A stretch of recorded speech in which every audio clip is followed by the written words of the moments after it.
Okay. Okay. I will start now.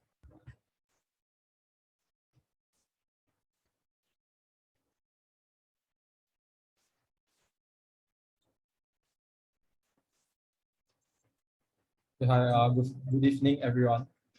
I'm Daniel, and I'll be sharing about my internship experience in the past few months. So in this internship, I did this internship with Akash, who's another Greyhats core team member, and we'll share about what we did during this internship. Uh, so a bit about myself. First, I used to play a lot of CTFs, and I specialize in binary stuff like binary exploitation or reverse engineering. So that is my main field of interest. And other than that, I'm also quite interested in tooling, so building tools to help improve the process of doing reverse engineering and stuff, and sometimes exploitation as well. So I'll take some time to share about what are the possible areas where we can build tools first before I go more into the details of my internship. And about Akash, he will be sharing about CTFs next week, so do stay tuned for that. Okay, so first of all, I spent some time contributing to this tool called GF or GDB Enhanced Features. I've been involved for some years now because I really like this tool. It is a GDB plugin where it is very easy to install. Just run a shell script and you will get a, although looking quite complex UI, it is very helpful because it helps us see many things like registers or memory values or instructions all in one screen, which GDB, if you are familiar with it, it doesn't do by default. So what I'm trying to say here is um, when I'm building such tools, it helps me understand more about what I can improve on my workflow, or and also gives me the opportunity to build extensions on my own to improve my workflow and also contribute to the community. And that's pretty much it for GEF for now. The next tool that I would like to share about is doing some instrumentation. So this is more of a concept technique than a skill, than a tool. But I think the word instrumentation might sound quite chim to everyone here. So I will just explain a bit what it means. So let's say we have this program, we have a C program here. We take a program that has two functions, foo and goo, and we want to call this function. So normally if we want to find out when a function is called, our quite bad debugging skills, we will just add some print statements before the function call. That's what we do, right?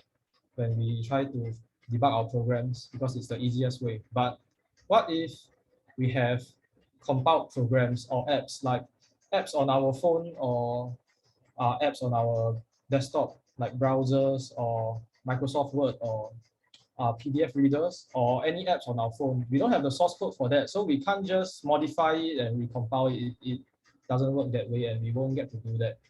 So instrumentation is similar to what the print debugging that I mentioned earlier, but in this case, we can do more than just printing. We can insert any code at places in the program.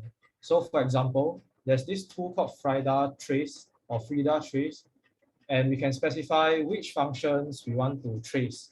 And then it will just add a handler to the start of those functions and print out something when the function is called. So for example, this is called on the Twitter app on either iPhone or Android phone. And when we run this, we can start to see how it receives or reads stuff from the network. And this is actually very strong, especially Frida, which is the tool that I prefer the most. And I think a lot of people, a lot of researchers, they like this tool as well because it is very convenient and we can add JavaScript into our program that is written in C. We can inject JavaScript into this program to get more info out of it. So quite impressive and quite helpful. So some use cases of this tool would be to trace function calls or get code coverage, or just get some instruction statistics, like how many move instructions are called or how many compare instructions are called. So it's very versatile, robust, and it is very powerful. So that's all for instrumentation. So this is not really relevant to what I will be doing, what I'll be sharing about later. It's just something interesting that I would like to share with everyone about. So don't get confused by this later. We won't talk about this later. And the next concept that also is very interesting in the field of tooling is binary tooling is symbolic execution. Another chim word, but the concept is also quite straightforward to understand on the surface at least. So let's say we have this program that takes in some input. So here we have n that takes an integer from the user, and we have x and y and z that perform some arithmetic operations on n and the variable before it. And then in the end, we check if the final result is equal to some value to check if it is the correct pin number. So this is very common in programs that, for example, check for licenses. Like when you want to activate a program, it will ask for a very long key, right? So that one, it is something like this. There will be some validation code that is complicated inside that tries to check if a certain condition is satisfied to tell if a license key is valid. So things like this. So if we know how to break this, we will know how to crack a program, but that's not really very nice to say here. And other than that, maybe there will be some programs like malware or applications that just do some checks on certain values, or maybe encryption or obfuscation, just things that are trying to prevent someone from reverse engineering a program. So with this, either we can, as a reverse engineer, one can either go and manually work out the formula here and try to solve for the n that would satisfy the check. Or we can do symbolic execution, which is to execute it, but in a special way. So by doing symbolic execution, we'll treat an input value as symbolic. So we don't know what the value is. We just call it a symbolic value. It's not a concrete value like numbers or strings that we are familiar with. So over here, let's say I define n as a bit vector. So a vector of bits, 32 bits, because an integer takes up 32 bits. And after that, following the code, we will, this is actually running the code because it's called symbolic execution. So while we execute the code, we will update x to be n times 2 and y to be x times 4 as given. And here we also know that it assigns y to n times 2 plus 4. It just takes up the value of x. And similarly for z, we'll propagate the value down. And finally, we will take this symbolic value and we'll extract the comparisons that are made based on it. So at the end, we know that z is compared to 1, 2, 3, 4. And if we expand that out, we will see that our symbolic value n times 2 plus 4 and left shift by 3. We are checking whether it is equal to this value. So by symbolic execution, it is a way of automating this whole process of extracting the formula below here.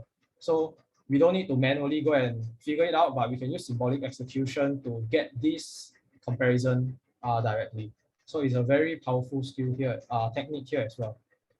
And once we get the formula to solve for, we can use something called an SMT solver to solve it. So Microsoft has developed this tool called Z3, which is very powerful and very useful to solve this kind of constraints. That's what they call it. So here's how we use it. We just define the variables as mentioned earlier. It's the same thing as above. And then we just define a solver to solve for it. And here you see at the end, it solves for the correct pin number that will be accepted by the program. Okay, so here I'm sharing a bit more about symbolic execution because it is one of the techniques that I have used in this in my internship to build the tool. So hope this gives a better idea of what this is about, and later we'll have more context on this. And nowadays, there are a lot of such tools out there that do symbolic execution. Probably if you search on GitHub, there are more than 10 with a lot of stars quite actively maintained. But the quite well-known ones are Anger, which is maintained by and created by UCSB, University of California, Santa Barbara. Their team, Selfish, they are quite a very strong team because they have won a lot of competitions, and some of their members ended up being the DEF CON CTF organizer. So they are really quite a group of very experienced people. And after that, we have BAP, which is a binary analysis platform by CMU. So also a very strong team of people. And lastly, we have Triton by Quarks Lab, which is also very strong. It has support for many other features as well. So here is a rough overview of the scene out there of what tools are there to do binary analysis, and for example, symbolic execution. Okay, now after that short detour of an overview of the tools that are available, I will go into sharing more about what I did. Okay, so as here I say that I'm doing firmware bug hunting. To be more specific, I'm looking at router firmware. So routers like TP-Link, D-Link, or there's this ProLink, which is a local brand. I'm not sure if anyone has heard of it before because it's also my first time hearing of it after working on it as a target. But here I'll share a bit about the process of how one would go about finding bugs in routers. It is quite straightforward at the start to set up. It is a bit troublesome to get the right setup if we don't have the hardware, but otherwise, if we have the hardware, we just need to download the firmware from the vendor website. Normally, the vendors, they will put their firmware on their website, but some of them, I think they don't like people to just download and reverse engineer, so they will encrypt their firmware, and that makes it quite hard. But otherwise, they will normally always upload their firmware so that people can just download and update their devices. Okay, after that, we will just use binwalk-em to extract the firmware, and a lot of files will come out, and there will be this folder called squash fs root, which is the squash file system, and there will be all the router programs like bin, there's sh, there's ls, all the things that the router needs, like and tools like IP tables, and more importantly, the things that operate on the router front end, the website.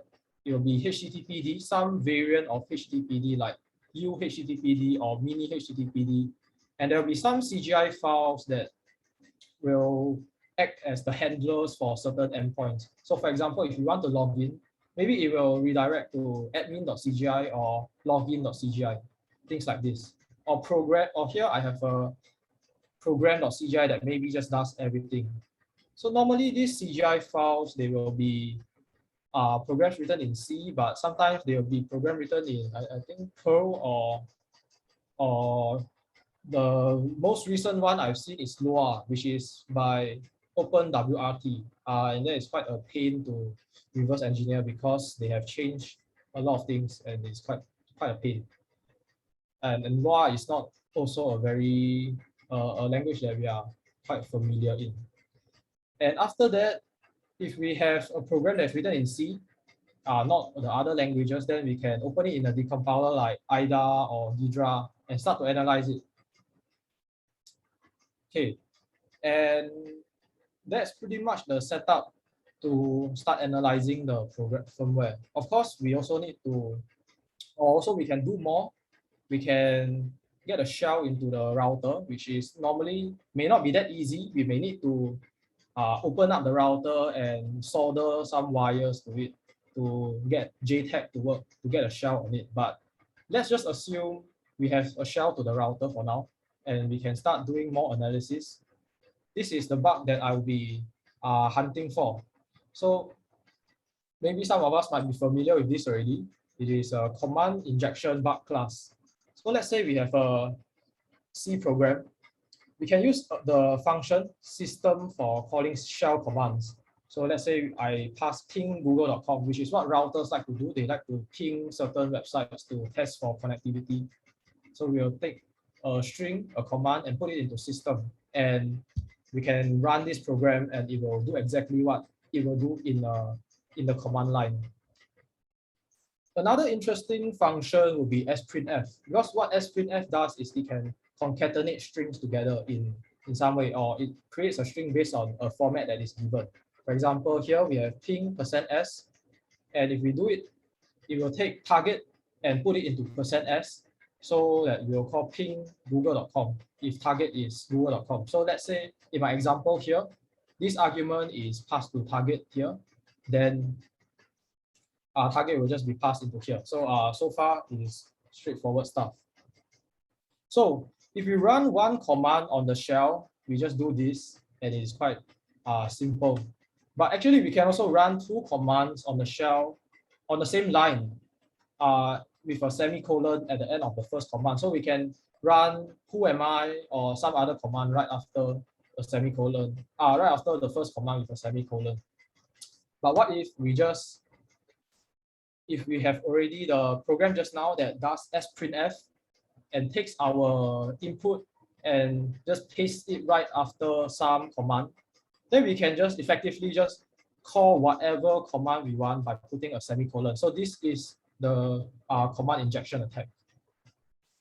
And it looks quite silly to be able to get attacked this way. And the implications are quite huge because an attacker can just get control over the system because the attacker can call any commands that they want. And normally the routers, everything is root, so it's very dangerous. So as I said, this bug is somewhat common in routers. If you search for it, you can probably find hundreds of them or hundreds of CVEs of them. But how do I find these bugs is the question. So at the start, maybe manual is the simplest way to go. So I'll use a decompiler. And I'll search for functions that call functions like system, topen, or execve. These are the functions that will take a string and execute it in a shell. Then we just check if user input is passed to these commands. If any user input given, so the router, the website, if any user input is somehow passed to this function, then we know that we have control. We might have some command injection to take control over the router, which is not desired. However, this is not a good process. It is simple, but it is slow because each router might have close to hundreds of calls to system, and it will be very troublesome and very tedious to go and find them. And of course, if there are a lot of things, I might miss out on some bugs because it will be prone to error. So how about do it automatically with some program? So we decided to use taint analysis to find functions where user input is passed to this instead. So if you have attended last week's talk by Terry, you might be familiar with what taint analysis does, and I will give a short overview of it too. And this is definitely nicer because it is faster and it is there are less stuff to check, and hopefully all goes well and we don't miss any bugs due to false negatives by the tool. And anyways, using a tool to help sieve out some cases is definitely helpful when doing bug hunting. So a quick overview of taint analysis. Basically, it will work with the concept of sources and sinks. So sources is where data comes from, and sinks are where we want the data to end up at. So for example, here we have target over here to be the source as it is controlled by the user. So let's say this function, it takes in some value by the user. We don't know how it is called, but let's just assume that it is that way.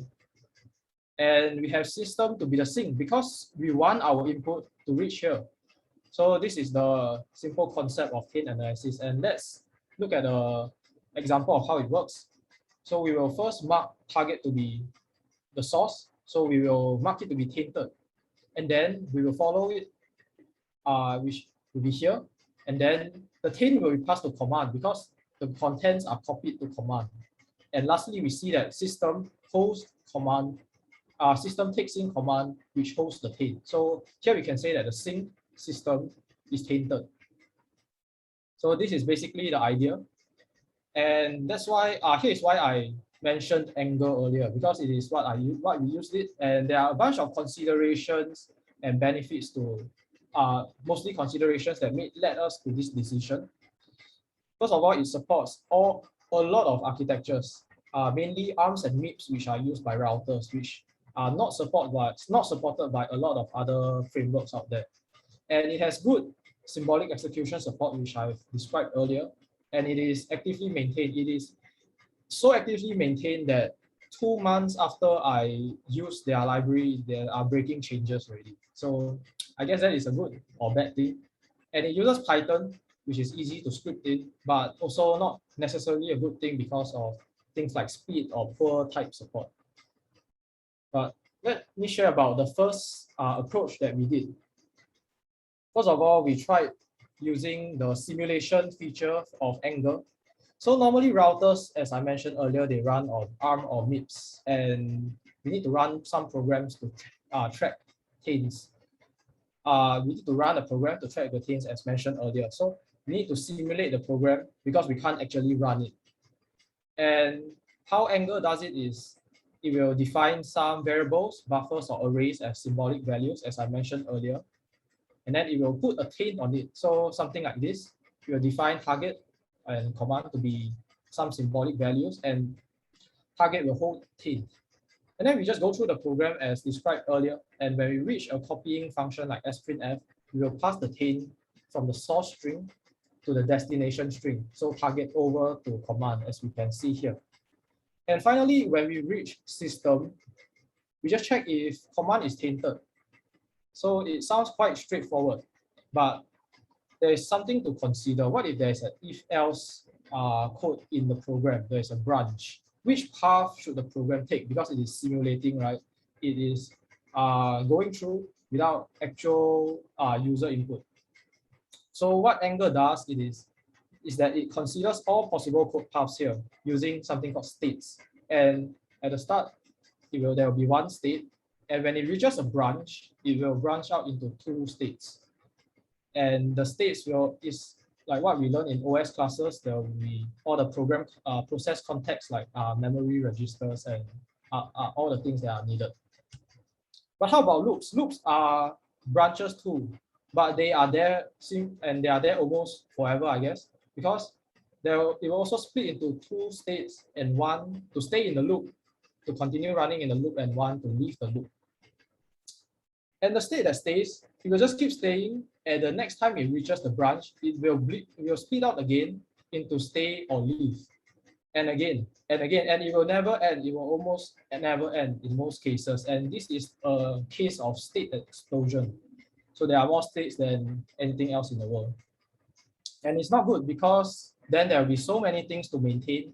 However, Anger does follow some strategies to prioritize certain states or to do some analysis to check if it is a loop and they should break out of it entirely.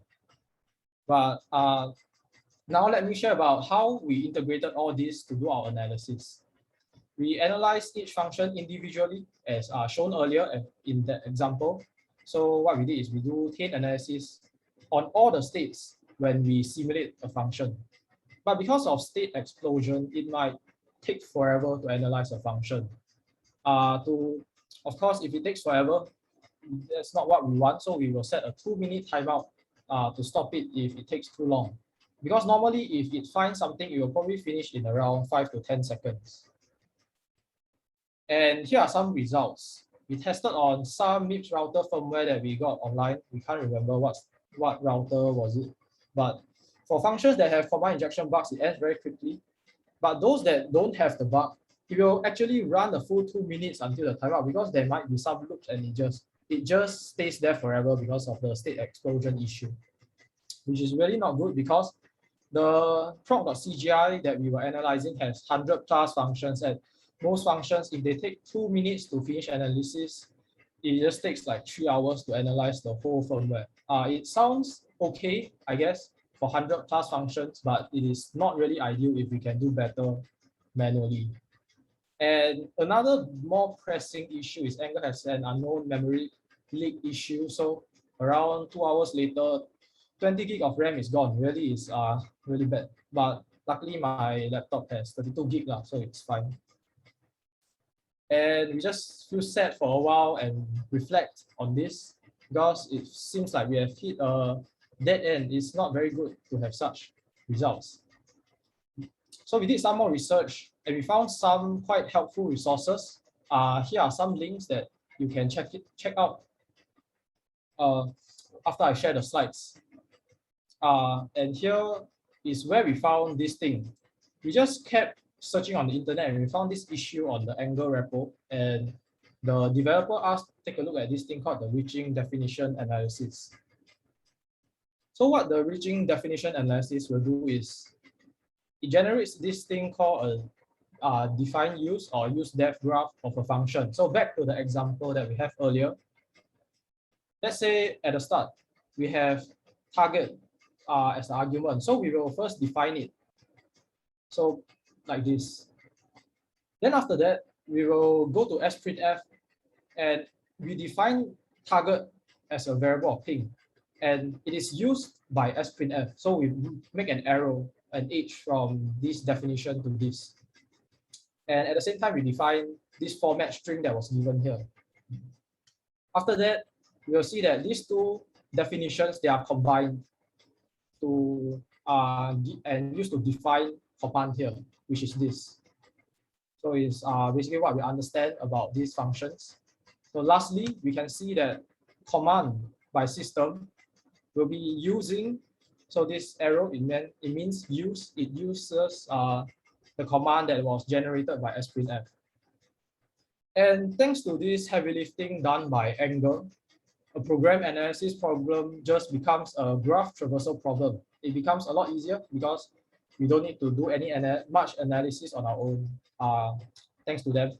And we just convert this to a graph traversal problem, so we can do things like a DFS to check that the source, which we know is target as the argument, whether it flows to sync. And in this case, it does. So with this new implementation, we change a bunch of things and we analyze each function individually. And similarly, we do Taint analysis on all functions, not states, because we don't have the concept of states here anymore. With reaching definition analysis, the good thing is that there's no such thing as states anymore because it does not execute the function. It does not symbolically execute the function. It just does some analysis on the program itself. It doesn't go and simulate it. And the results on the same bits firmware is very impressive to us.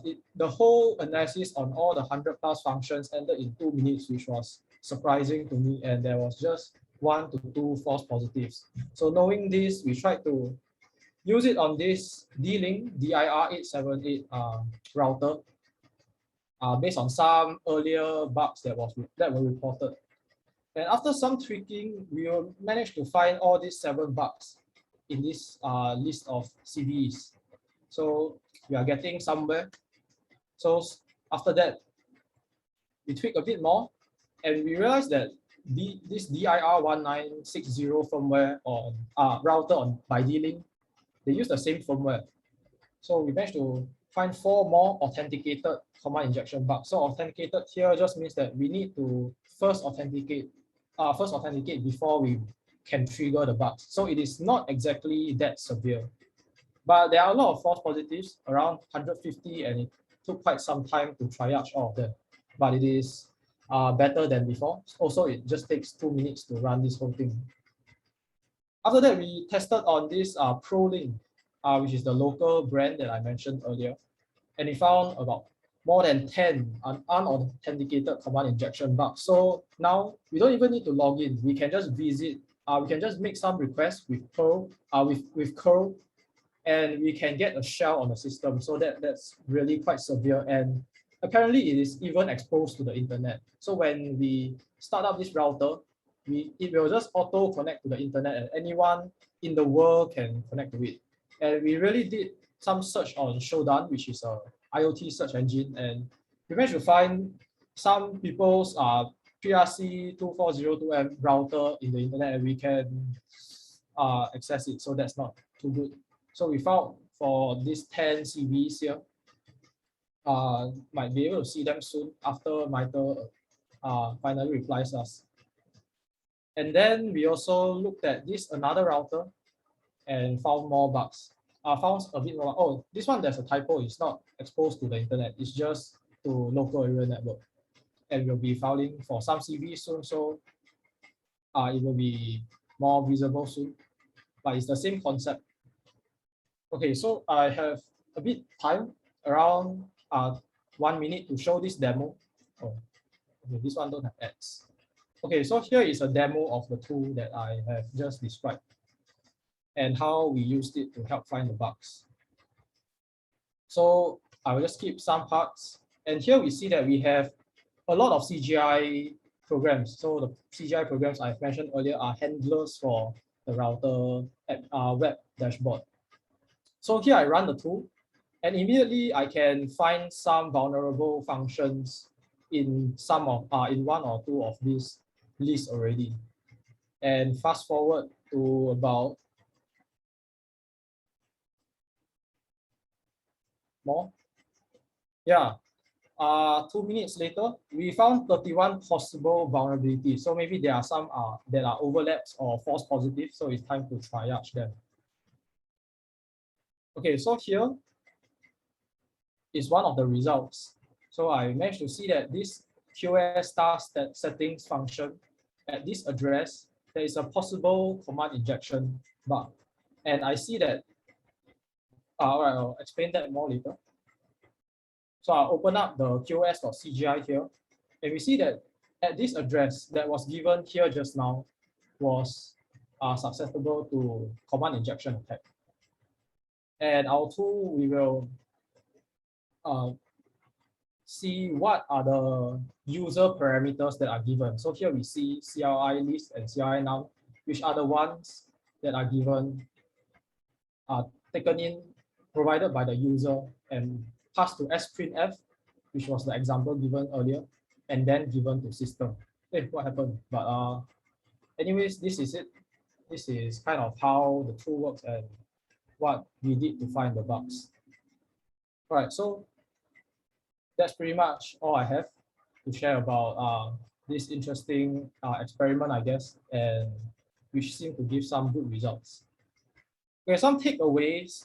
I think some modules are relevant because I guess sometimes it is hard for us to see the relevance of some modules, but of course, these modules are all relevant in helping me to work on this project. So I think we can all go and appreciate what we did in NUS.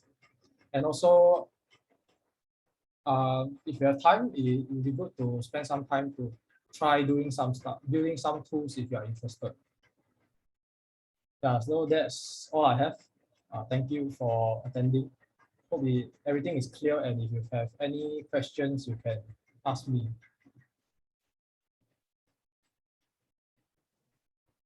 Can I ask a question? Yeah. Hey, hello. Yeah. Hey, sup? Big fan. I saw the blog post on it. I was really impressed because I really like the automated what's called software and program analysis. So I was quite amazed. But however, when I did like some analysis and reverse engineering on the some of firmware that I tried, there's this thing where they use some sort of a value store, such as NVRAM, non-volatile RAM sets and gets, right? I think that does this state analysis actually handle such value stores? For example, you pass the user input, right, the request into their store and retrieve it and pass it to the systems. Does it handle such a case? Oh yeah, so to give more context to everyone else, what the dealing routers that I mentioned just now, what they do is there will be this front end CGI program.cgi that takes in user input, and then it will put it into this non-volatile RAM, NVRAM, and it will pass it to another program, another service called like RC to process it. So yeah, here we see the value user input being stored into NVRAM, and then another service will load those values through NVRAM to process them. And I guess here is how the question is how we can see the link between the user input and NVRAM, because it is not directly passed to system, but it's passed to NVRAM and then loaded from NVRAM. So what we did was we didn't implement a way to make the direct link. We just did a bit more manual work, like did two analysis runs. So one is from user input to NVRAM, and then another one is from NVRAM to system. then manually go and connect them together.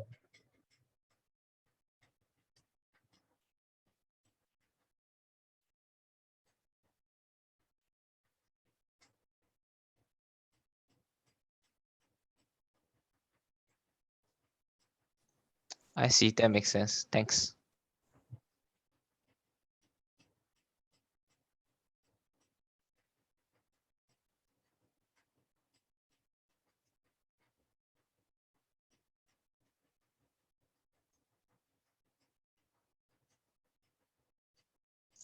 Are there any other questions for Daniel? Okay, if not, then thank you for sharing your insights with us, Daniel. We will be taking a short intermission before our next guest talk at 7:45 p.m. So feel free to take a short break and then come back then. Thank you.